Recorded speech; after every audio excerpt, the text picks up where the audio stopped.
Bonsoir à tous, Le Monde aujourd'hui, ravi de vous retrouver pour cette nouvelle édition de votre journal. On commence tout de suite par les titres. Au Burkina Faso, le colonel Paul-Henri Damiba déclaré président par le Conseil constitutionnel. Le chef de la junte devra prêter serment prochainement devant cette même institution. Réduire les inégalités en matière de vaccins entre les pays et rendre le continent africain plus autonome, c'est la mission d'une nouvelle initiative qui vient de voir le jour au Sénégal où la Commission européenne annonce la mobilisation de 125 millions d'euros supplémentaires pour plus d'accès aux vaccins en Afrique. Les armées russes et belarusses continuaient ce jeudi leur grande manœuvre aux portes de l'Ukraine. Les efforts pour apaiser les tensions entre Moscou et Kiev restent infructueux alors que les civils le long de la frontière se préparent au pire. Au Burkina Faso donc, le Conseil constitutionnel a déclaré ce jeudi le chef de la junte militaire qui a pris le pouvoir le 24 janvier dernier, le lieutenant-colonel Paul-Henri Damiba, président du Faso. Il prêtera serment dans les jours à venir selon le Conseil. Les militaires ont mis en place cette semaine une commission devant élaborer dans les 2 prochaines semaines la charte de la transition. De nombreux changements ont été opérés au sein de l'armée. Hier, un nouveau chef d'état-major a été installé dans ses fonctions. Les populations, elles, se préoccupent de la situation sécuritaire du pays et espèrent que les nouvelles autorités vont pouvoir faire face au terrorisme. Écoutons quelques réactions recueillies à Ouagadougou par notre correspondant, Lamine Traoré. Il me dit que si son Excellence Damiba a eu ce courage de faire ce coup d'État, moi je me dis que c'est pour une bonne intention en fait. Donc nous sommes pour le moment confiants. Nous ne savons pas ce qui va se passer, mais pour le moment nous voyons qu'il y a peut-être un petit changement. Nous espérons que ça va continuer et que le Burkina va s'en sortir. Personnellement, bien avant que ces derniers ne viennent au pouvoir, moi j'ai toujours eu la conviction, ce que j'ai toujours dit. En fait, notre pays, surtout l'Afrique francophonie, c'est une pensée personnelle. L'Afrique francophonie n'a pas besoin de... La démocratie, moi je trouve que c'est un luxe pour nous. Moi j'ai toujours dit que non, nous c'est avec les militaires, parce qu'il y a toujours de ces gens, il faut les soulever pour pousser comme des brouettes. Là il faut les militaires pour mettre les pendules à l'heure, mettre de l'ordre. Surtout avec tous ces nombreux mois, que même le Covid n'a même pas pu faire ce genre de cas. Je veux dire qu'avec l'avenir des militaires, nous serons plus en sécurité. Ce qu'on déplore, c'est vraiment les déplacés. Vous savez, il y a tellement de déplacés au Burkina et qui vivent dans la misère, dans la vraie misère. Voilà, et moi, je ne peux que souhaiter le retour de ces déplacés-là dans leur lieu d'origine. Voilà, c'est tout que moi je peux souhaiter. Pour les militaires, écoute, tout le monde était un peu... En fait, c'est une question de sécurité, parce que c'est vrai que le président aussi, écoute, il a fait ce qu'il pouvait. Il a fait vraiment ce qu'il pouvait. Mais je pense que, comme tout le monde le dit, peut-être qu'il était mal entouré. Peut-être que ces militaires là, c'est un général qu'il a choisi là, donc peut-être avec lui. Non, on ne sait pas. Mais il y a quelque chose qui ne marchait pas. Quelque chose ne marchait pas au niveau du gouvernement, au niveau de... Voilà, quelque chose ne marchait pas. Si c'est arrivé et qu'il faut faire avec et que cela peut contribuer, à mon humble avis, si cela peut contribuer à arranger les choses, si cela peut contribuer à instaurer une certaine stabilité, tant mieux. L'Union européenne annonce la reprise de son aide financière directe au gouvernement burundais. L'UE avait suspendu en 2016 les appuis financiers fournis à l'administration burundaise, y compris les appuis budgétaires pour sanctionner les violences provoquées par une crise politique. Mais elle avait maintenu intégralement son soutien financier à la population. Suivons les réactions avec Dili Diko. La suspension concernait une aide globale de 430 millions d'euros pour la période 2015-2020.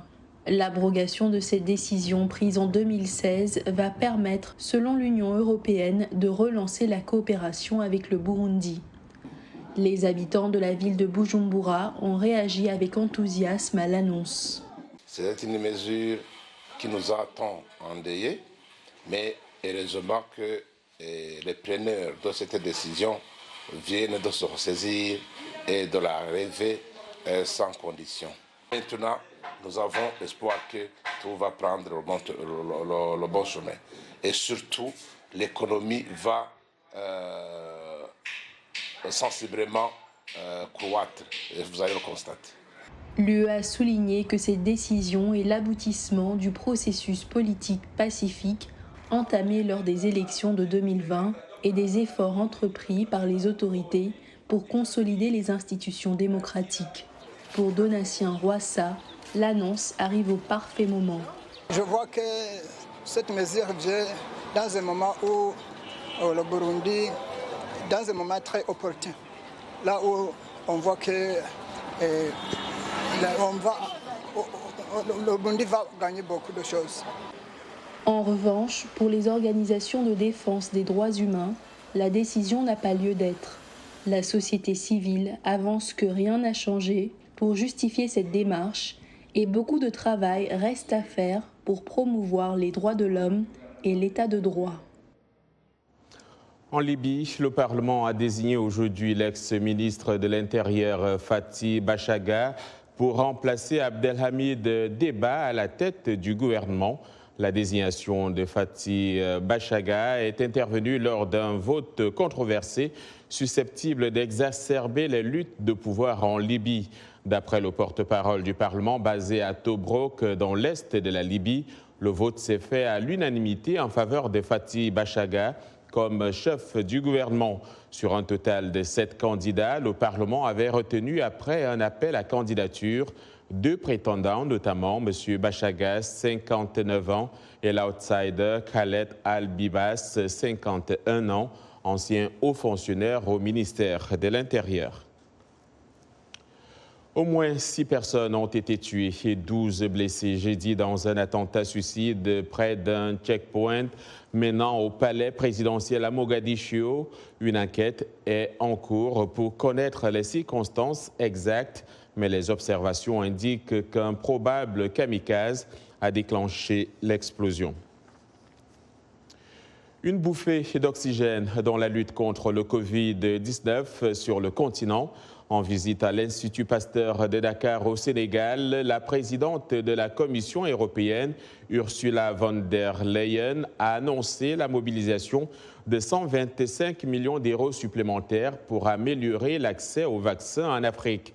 Il faut dire qu'à ce jour, la pandémie a fait officiellement plus de 5,77 millions de morts dans le monde depuis fin décembre 2019 sur plus de 402 millions de contaminations confirmées à travers le monde. Je vous propose de suivre cet extrait de l'annonce d'Ursula von der Leyen. Aujourd'hui, je suis fière d'annoncer plus de 150 milliards d'euros par le programme Afrique-Europe. C'est le tout premier plan régional sous Global Gateway, 2 mois après le lancement de la stratégie. Il sera porté par l'équipe Europe et mis en œuvre en partenariat avec vous. Au sommet, les investissements seront au cœur des discussions, car ils sont les moyens de notre ambition partagée. Dans ce domaine, l'Europe est le partenaire le plus fiable pour l'Afrique et de loin le plus important. La pandémie de Covid-19 a mis en évidence les inégalités criantes en matière de vaccins entre les pays à revenus élevés et ceux à faible revenu. Elle a également rappelé la dépendance de l'Afrique à l'égard des pays extérieurs pour les vaccins. Cependant, une nouvelle initiative au Sénégal espère réduire cette inégalité et rendre le continent plus autonome en matière de vaccins. Annika Hammerschlag nous en parle de Dakar, la capitale du Sénégal. C'est un récit d'Arzouma Compaoré. Le Sénégal a administré ses premières doses au public en mars 2021, plusieurs mois après que les vaccins Covid-19 sont devenus disponibles en Occident. Les stocks se sont taris à plusieurs reprises au Sénégal et dans d'autres pays africains qui ont compté sur la communauté internationale pour obtenir ces vaccins. Aujourd'hui, seuls 11% des Africains sont vaccinés, contre 64% aux États-Unis et 72% au Royaume-Uni. Mais les scientifiques veulent changer cela. L'Institut Pasteur de Dakar s'est associé à BioNTech pour produire une installation de production de ces vaccins à ARN messager. La nécessité de s'assurer que nous avons le contrôle de notre approvisionnement est quelque chose qui est d'une importance critique en termes de sécurité sanitaire. L'Afrique importe actuellement 99% de tous ces vaccins. La nouvelle installation devrait ouvrir plus tard cette année et produire 300 millions de vaccins Covid par an. L'Afrique du Sud a annoncé un partenariat similaire avec Moderna. L'Institut espère fabriquer des vaccins non seulement pour la prochaine pandémie, mais aussi pour les maladies endémiques comme la rougeole et la polio. Effectivement, les standards sont de plus en plus élevés. Ça demande aussi en termes de compétences, en termes de ressources humaines, des compétences qui sont extrêmement élevées aussi. Mais l'Institut Pasteur de Dakar produit déjà des vaccins contre la fièvre jaune. Les scientifiques y fabriquent des vaccins depuis des décennies. L'Institut Pasteur a une très longue expérience dans la production des vaccins. Donc, vous savez que le vaccin contre la fièvre jaune a été développé ici et produit par l'Institut Pasteur et qui continue à le produire. Donc, ils ont une certaine expertise dans le domaine du développement des vaccins. Donc, rien n'empêche qu'ils puissent produire un autre vaccin qui est développé ailleurs. Les informations erronées sur le vaccin Covid-19 se sont répandues dans toute l'Afrique, a ajouté M. Badiane. Les vaccins fabriqués en Afrique par les Africains pourraient donc contribuer à accroître la confiance et le nombre de personnes prêtes à se faire vacciner. Également dans l'actualité ce soir, les armées russes et bélarusses continuaient ce jeudi la grande manœuvre aux portes de l'Ukraine alors que se poursuivent d'intenses efforts diplomatiques pour désamorcer la crise entre Moscou et les Occidentaux. Le déploiement au Bélarus a été immédiatement critiqué par Kiev comme un moyen de pression psychologique employé par Moscou, qui a par ailleurs massé depuis novembre plus de 100 000 militaires, autant pour moi, près de sa propre frontière avec l'Ukraine. L'OTAN parle de moments dangereux pour la sécurité en Europe. Sergei Lavrov, le chef de la diplomatie russe, a lui jugé incompréhensible l'inquiétude des Occidentaux autour des manœuvres au Bélarus. Alors que les efforts pour apaiser les tensions entre Moscou et Kiev se poursuivent, les civils le long de la frontière se préparent dans l'éventualité d'une invasion russe en Ukraine. Olena Adamenko s'est entretenue avec des habitants de la région de Soumy dans le nord-est de l'Ukraine. C'est un récit de Gabi Dorsil. À 40 ans, Yulia Witskovska est infirmière et réserviste pour les forces de défense territoriale du nord-est de l'Ukraine. Être à environ 50 km de la frontière russe, ce n'est pas loin. Un coup d'un BM-21 Grad et la ville de Soumy est en ruine. Que dois-je faire? M'asseoir dans ces ruines et attendre que quelqu'un vienne nous sauver? Non. S'il y a lieu, je ferai de mon mieux pour faire sortir ma famille d'ici. Ma mère est âgée et malade, mon fils est étudiant. Je ferai en sorte qu'il parte, mais je resterai. Je ne veux pas quitter ma maison pour qu'un occupant vienne vivre ici. L'activiste Andriy Bokin dit qu'elle n'est pas seule. Les 2/3 de mes amis, et sinon plus, protégeront notre région de Soumy et la ville par le biais d'organisations officielles ou bénévoles. Le problème serait particulièrement grave si les petits hommes verts se présentent comme en 2014 en Crimée. Voici Kostiantynivka, l'une des quelques 30 villes de la région de Soumy près de la frontière russe. Là-bas, de l'autre côté, vous voyez là où finissent les potagers, c'est la Russie. Les potagers des habitants s'étendent jusqu'à la frontière. Mykola Torianik est président de la communauté territoriale de Khotyn qui comprend 10 villages locaux. Jusqu'à présent, dit-il, il n'y a pas eu beaucoup d'activités.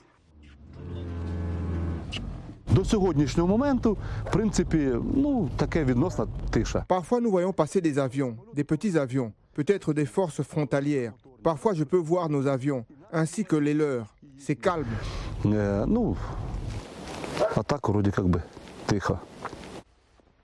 Mais les gens sont toujours anxieux.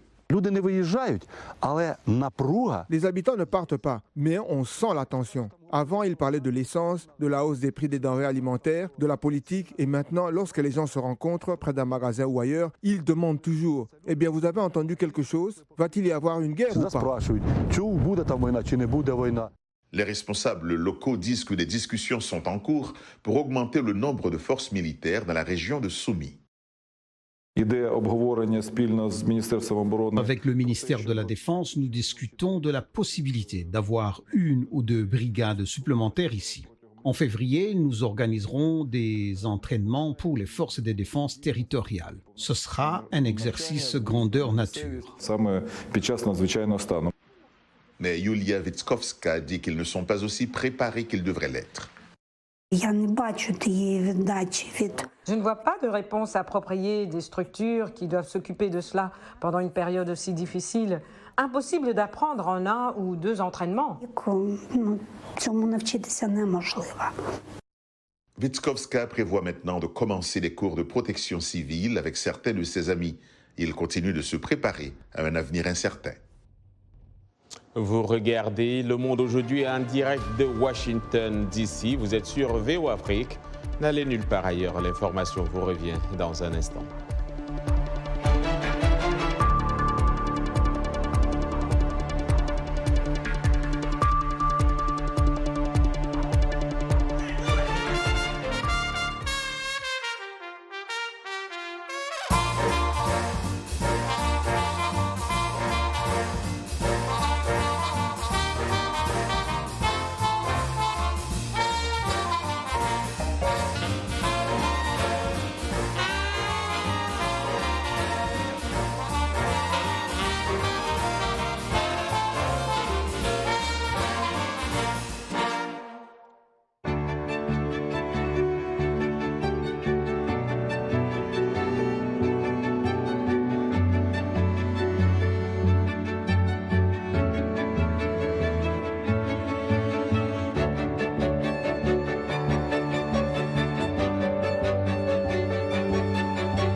Merci de nous rejoindre pour cette seconde partie du Monde aujourd'hui, un programme de VOA Afrique.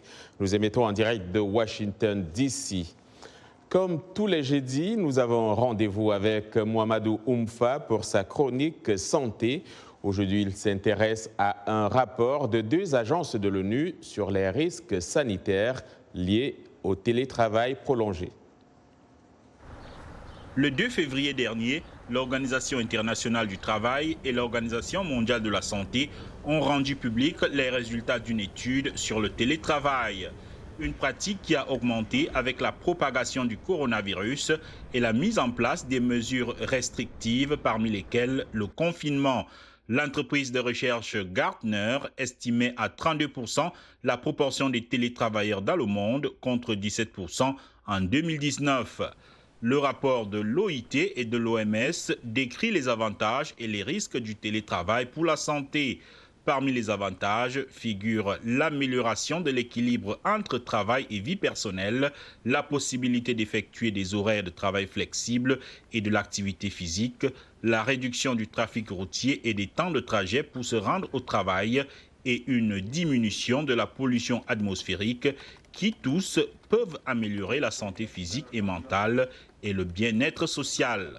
J'apprécie le travail à domicile car il me permet de mieux équilibrer ma vie professionnelle et ma vie privée, de passer plus de temps dans ma communauté, de pouvoir couper avec le travail et d'être chez moi. Par contre, les déplacements quotidiens ne me manquent vraiment pas. Cependant, le rapport prévient que sans une planification, une organisation et un soutien en matière de santé et de sécurité appropriés, l'impact du télétravail sur la santé physique et mentale et le bien-être social des travailleurs peut être considérable. Il peut conduire à l'isolement, à l'épuisement professionnel, à la dépression, à la violence domestique, à des lésions musculo-squelettiques, à la fatigue oculaire, à une augmentation de la consommation de tabac et d'alcool, à l'allongement du temps passé en position assise et devant un écran, ainsi qu'à une prise de poids malsaine. Oui, moi je pense que ce qui me manque, c'est le contact humain. On ne fait pas ce métier ou n'importe quel métier, j'imagine, pour être enfermé dans sa chambre toute la journée derrière un écran. Je pense que ce qui rend parfois le travail supportable ou agréable, c'est quand même les interactions avec ses collègues, ses amis du bureau, avec des équipes, et de construire quelque chose ensemble. Même si le monde du travail entre progressivement dans la phase post-pandémie, il est certain que le télétravail deviendra une coutume professionnelle largement adoptée, notamment par les entreprises qui en ont massivement fait recours ces 2 dernières années. Restera alors à trouver l'équilibre pour les employeurs, les travailleurs, leur productivité et leur santé. Les entreprises qui emploient les télétravailleurs, indique le rapport, devraient élaborer des programmes spéciaux pour le télétravail, combinant des mesures de gestion du travail et de la performance avec des technologies de l'information et de la communication et un équipement adéquat ainsi que des services de santé au travail, assurant un soutien global dans les domaines sanitaires, ergonomiques et psychosocial. À jeudi prochain pour une nouvelle chronique santé. Merci Mohamedou. Comme l'indique l'Organisation mondiale de la santé, il n'y a pas de santé sans santé mentale. C'est fort de cette réalité que la Blue Mind Foundation s'est donnée pour mission de déstigmatiser les troubles de la santé mentale et de rendre les soins en la matière plus accessibles à tous et à toutes. En lançant le programme Heal by Air, entendez soigner par le cheveu, la Fondation entend mettre en place une série de formations courtes et innovantes de 3 jours pour former des coiffeuses ambassadrices de la santé mentale. Arzouma Compaoré s'est entretenue avec la présidente et fondatrice de la Blue Mind Foundation, Marie-Alix de Butter, une jeune dame décidée à apporter de l'aide aux femmes africaines souffrant des dépressions. La volonté de s'engager pour déstigmatiser la santé mentale et de rendre accessible le soin pour toutes et pour tous en Afrique est née dans mon cœur il y a 9 ans, au moment de l'assassinat de mon époux Éric de Putter au Cameroun, alors que j'étais enceinte de 4 mois. Cet événement dramatique a fait entrer la psychiatrie par effraction dans ma vie et j'en ai une connaissance intime. Donc je suis moi-même passée par des épisodes de dépression assez sévères. L'anxiété, je connais. Les troubles post-traumatiques, je connais aussi. En Afrique, là, on a 66 millions de femmes qui souffrent de troubles de la santé mentale, qui sont âgées d'ailleurs de moins de 25 ans pour la plupart selon les chiffres de l'OMS, et qui souffrent donc d'anxiété et de dépression, et 85% d'entre elles n'ont pas accès à un traitement.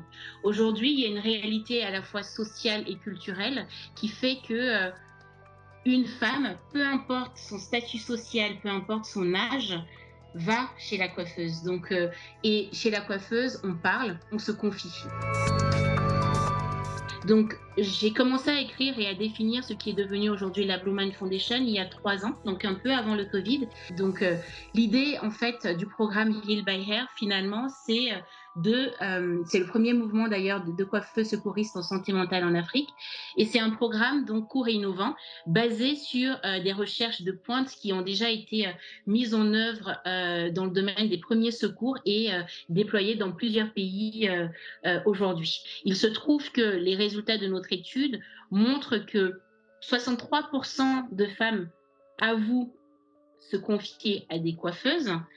Près de 80% d'entre elles disent qu'elles ont entendu les autres se confier aux coiffeuses. 6 femmes sur 10 aujourd'hui accorderaient davantage leur confiance à une coiffeuse qui est formée aux soins de la santé mentale. Et on a 91% de coiffeuses qui sont prêtes à être formées aux premiers secours en santé mentale. La formation Heal by Hair permettra donc aux coiffeuses de devenir le premier maillon de la chaîne de soins et je précise pas des professionnels de santé. Ça signifie que grâce à ce programme, elles vont pouvoir être mieux outillées, elles sauront ce que c'est que les troubles de la santé mentale, ce que c'est que la dépression, ce que c'est que l'anxiété. Elles vont être formées également à l'écoute active pour travailler en fait les modalités à la fois d'accueil, je dirais l'accueil physique, mais aussi l'accueil des confidences qui vont être faites. Donc le programme Heal by Hair, en s'appuyant sur cette communauté de coiffeuses chefs, de très petites entreprises, mais des entreprises quand même, apportera aussi des solutions donc, pour soutenir les communautés de coiffeuses, améliorer leur impact social auprès de leurs clientes et soutenir le développement économique de ces micro-entrepreneurs. Donc en sachant que les femmes réinvestissent près de 90% de leurs revenus dans leur famille et dans leur communauté, contre 40% au maximum pour les hommes, il faut le dire. Le résultat est donc gagnant à la fois pour les clientes qui vont avoir un meilleur accompagnement, pour les coiffeuses secouristes et également pour les communautés. Et avant de vous quitter, parlons de ce record. Un informaticien de 30 ans a battu un record inhabituel, celui de faire du cerceau en position de planche abdominale pendant 6 minutes 34 secondes. La partie la plus difficile est la planche. Je remarque à peine le cerceau, a déclaré Kai Sandmeyer lorsqu'il a vu une vidéo de l'ancien détenteur du record sur Facebook. Sandmeyer a décidé de tenter le défi et d'espérer établir un nouveau record du monde Guinness. Bien qu'il n'ait pas été pris au sérieux au début par ses amis et sa famille, Sandmeyer s'est entraîné intensivement avant et après le travail tous les jours pour presque doubler l'ancien record de 3 minutes 14 secondes. Le plus grand défi pour Sandmeyer, qui vient d'une petite ville du sud de l'Allemagne, a été la bureaucratie liée au record, à savoir un règlement de 36 pages. Pour que sa performance soit prise en compte, Sandmeyer a dû être filmé sous plusieurs angles, avoir 2 témoins présents et se produire dans un lieu public, dans son cas, le gymnase d'une école voisine. Voilà, vous pouvez tester cela à la maison. C'est le monde aujourd'hui qui prend fin. Cette édition donc a été préparée par toute la rédaction et au nom de toute l'équipe, je vous dis merci de l'avoir suivi. Demain est un autre jour. D'ici là, passez une excellente soirée.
Afrique.